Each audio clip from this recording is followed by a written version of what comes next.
My grandson David faced his inaugural winter this year, marked by a record cold day according to the weather report. Concerns for David and his mother, Yvonne, crept into my thoughts. I worried that the frigid night might have taken a toll on her health.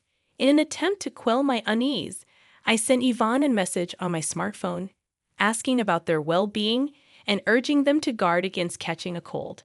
Despite my efforts, there was no response, not even a read receipt. Yvonne had always been responsible, so her silence raised my anxiety.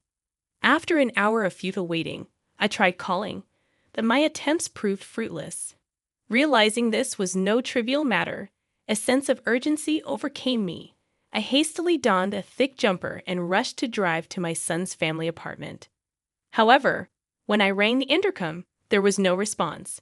Fearing the worst, that Yvonne might have collapsed inside, I persuaded the building manager to open the door. The apartment was shrouded in darkness, with only faint street lamp light seeping in. Searching along the wall, I fumbled for the light switch, but my repeated attempts yielded no illumination. Anxious and irritated, I resorted to using my smartphone's flashlight to explore. "Yvonne, are you there?" I called out, wondering if they were simply out. Just as I contemplated leaving, a faint cry echoed from the bedroom, prompting me to rush towards it. In the bedroom, I found Yvonne shivering from the cold, desperately wrapping newborn David in a sheet to keep him warm. To my shock, I noticed Yvonne's once long, proud black hair was now chopped off, almost completely shaved. Bewildered, I questioned, "What happened here?" "My name is Mary Smith," a 61-year-old woman who had worked as a hairstylist for many years, running a salon out of my home. My husband and I had started the salon together, but he passed away from cancer when our son, Harry, was young. Despite the challenges, I raised Harry single-handedly. He often skipped school and got into trouble, leaving me to wonder if my parenting played a role. One day, Harry surprised me by expressing a desire to become a hairstylist. Initially shocked, I decided to support him in this newfound interest. After graduating from cosmetology school, Harry became an apprentice at a senior's salon, where he met Yvonne. Their relationship blossomed, and soon Harry proposed to her, declaring his intention to marry.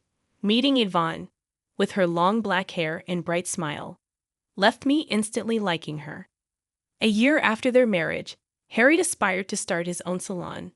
Despite his relatively short time as an apprentice, he exuded confidence as a hairstylist. Yearning to establish my own space and showcase my skills, I felt a tinge of concern. Drawing from my experience, I understood the challenges newcomers face in the industry. However, I couldn't dismiss the earnestness in Harry's eyes as he spoke about his dream. Curious about his financial standing, I inquired about his savings. Harry shared his bank book with a troubled expression and a sigh. Despite having a stable income, Harry's spending mirrored his earnings, leaving him far from accumulating enough to launch his own business. He had been squandering a significant portion of his earnings on leisure activities. While I contemplated advising him to reconsider, I chose to reassure him, saying, "Don't worry about the money. Enjoy indulging yourself." Perhaps it was my way of compensating for the loneliness of my fatherless upbringing. Confiding in my late husband's portrait, I revealed that I hadn't touched the life insurance money he left behind, reserved for Harry. Consulting with a knowledgeable regular in real estate, we identified a perfect property, an old barber shop that had recently retired due to old age. Another regular offered her husband's assistance during the renovation, and with my son, who was studying architecture, home for the summer break, we got the construction underway. Upon receiving approval from the health department, the salon opened surprisingly quickly. Grateful for the support, I acknowledged that setting up the business wasn't something I could have accomplished alone. Handing Harry the bank book containing the remaining inheritance, I emphasized its purpose for his business expenses. With more than half the funds remaining, I urged him not to waste it. Harry chuckled in annoyance, assuring me he understood, and Yvonne, with a bright smile, promised to keep a close eye on his spending. With Yvonne's help, I felt relieved from worries and decided to oversee their business from a distance. However, my optimism waned as Yvonne occasionally updated me on their progress. 3 months after the salon's opening, she confided that Harry seemed disengaged, causing a decline in customer satisfaction and a loss of clientele. Perplexed, I couldn't fathom what had changed so rapidly. Yvonne explained that Harry, initially confident that his skills alone would attract customers, had overlooked the importance of customer service in running a salon. Realizing that Harry lacked this fundamental understanding, I grew concerned about the future success of their venture. "So, what's Harry up to now?" Yvonne explained that he's frustrated about the lack of customers and spends his days drinking. She expressed concern that if he doesn't get his act together, they'll lose even more clients. Currently, she's handling the existing customers, but with the continual drop in reputation, the business is on a downward spiral. Listening to Yvonne's worries, I felt a similar sense of despair. Promising to address the issue, I assured her that I would have a serious talk with Harry the next time I saw him.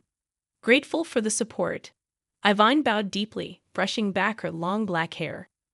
Trying to lighten the mood, I complimented Yvonne on her stunning hair, and she proudly shared that she had been growing it out since middle school for hair donation. She explained that it involves making wigs from real hair for children who have lost their hair due to congenital diseases, illnesses, or accidents.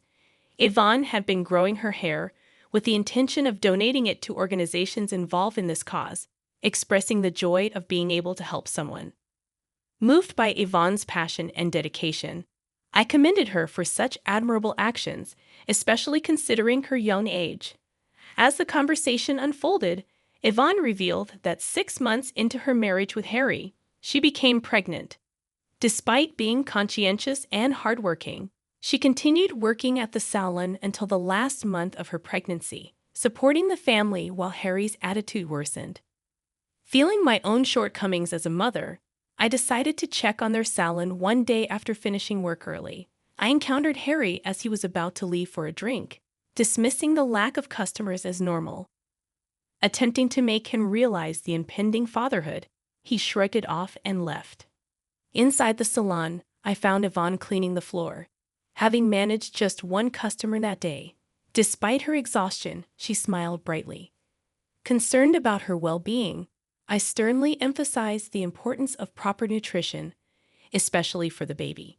Yvonne teared up and thanked me, expressing gratitude for the support. Learning from Yvonne that the salon was struggling and Harry was spending money recklessly, I couldn't help but feel that giving him the bank book was a mistake. The situation seemed dire, and I couldn't shake the frustration and disappointment in Harry's lack of responsibility during such a crucial time. I found myself regretting my decision. Despite being occupied, Yvonne never neglected her hair care. As she gently stroked her belly, she expressed her desire to teach her child the joy of helping others. It dawned on me that I wanted to support her, especially since my son wasn't contributing much.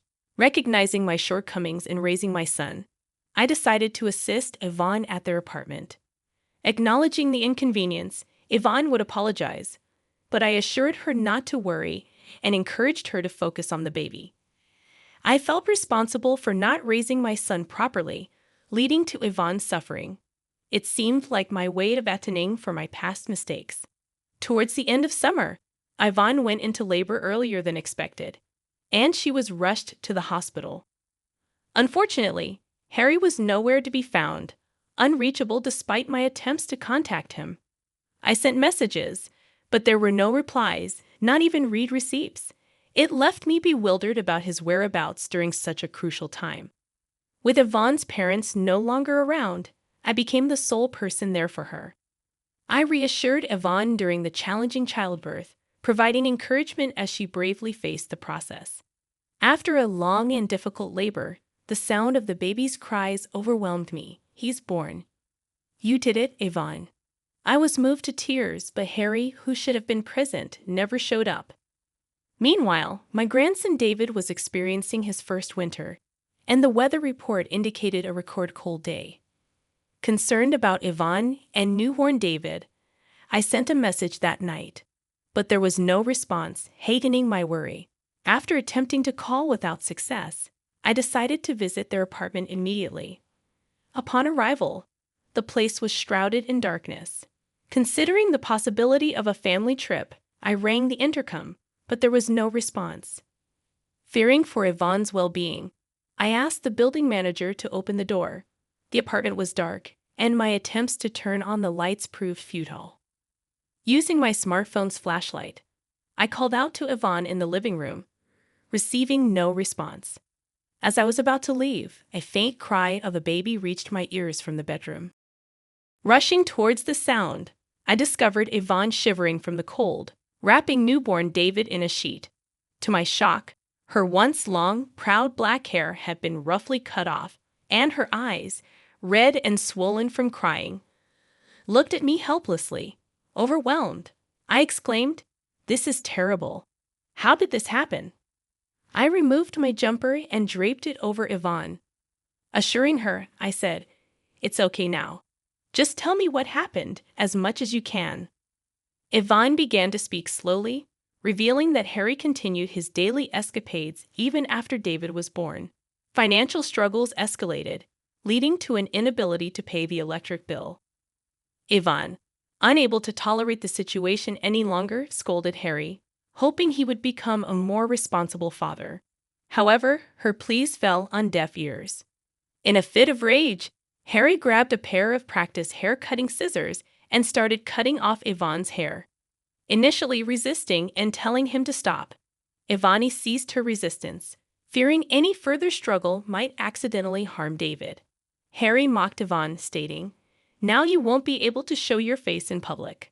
I was left speechless at my son's cruel actions. Yvonne apologized, blaming herself again, but I reassured her, expressing that it was not her fault. I hugged Yvonne tightly, tears streaming down my face. The whole situation was a result of my overindulgence in raising Harry. My heart burned with shame and anger at my own failings and my son's inability to empathize with others. Taking a deep breath, I called Harry. "Hey, Mom, long time no talk. What's up?" Harry responded casually, and I inquired about Yvonne and David's well-being. There was a brief pause in his voice, and he claimed they were in Hawaii and would be back next week. Despite knowing he was lying, I responded positively. Reflecting on the years of taking care of Harry after losing my husband, I felt profound disappointment. Harry's careless use of his father's inheritance and mistreatment of his family shattered my expectations. A week later, Harry called me cheerfully, announcing his return from Hawaii. Pretending to be the caring son, he mentioned souvenirs, but my heart was no longer deceived by his act. Informing the building manager of my plans, I decided to take Yvonne and David back to my house. I made calls to every possible place. An hour later, Harry called, announcing his arrival at the airport. Despite his cheerful demeanor, my heart was wary. When a taxi pulled up in front of the apartment, Harry, displaying tan lines from sunglasses around his eyes, struggled with the key, realizing it wouldn't fit the lock. Frustration etched across his face. He exclaimed, "What's going on here?" I approached him quietly from behind, wearing a smile that masked the boiling anger in my heart. "Did you enjoy your trip to Hawaii?" I asked, trying to keep my tone light. Harry's relieved expression shifted as he saw me, mistaking the situation.